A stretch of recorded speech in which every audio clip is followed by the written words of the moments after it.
So I decided to go outside because it seemed like the best place to do this. So what I want you to do is I want you to get next to something solid like a door, and we're going to get open that calf. Now the problem with the calf is it's stiff, it's kind of hard, it holds all the weight of our body, and so then therefore it doesn't want to let go.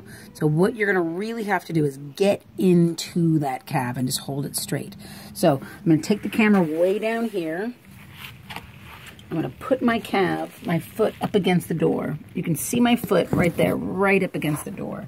And then I'm going to lean my entire body. So I'm not just leaning from the knee, I'm keeping that heel right up against the ground, and I'm really trying to keep my hip forward.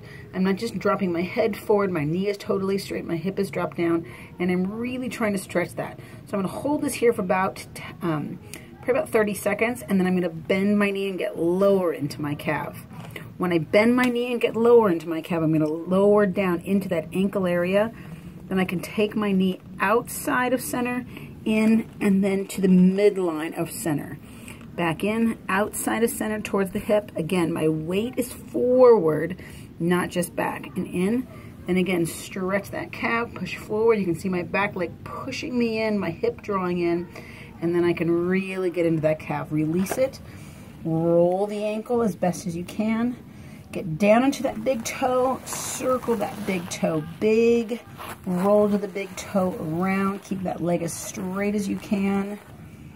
And then go the other direction. So you have to kind of do this on a regular basis to get that mobility back in the calf. So you're not just kind of going back to what is normal. You got to find out where all that stiffness comes from, and you got to work it out.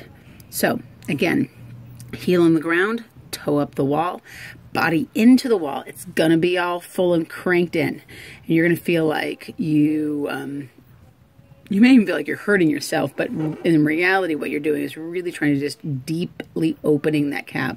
You can hold it for up to 2 minutes and keep going back and forth with it for about 2 minutes. All right, give me a call if you have any questions. Talk to you later. Bye.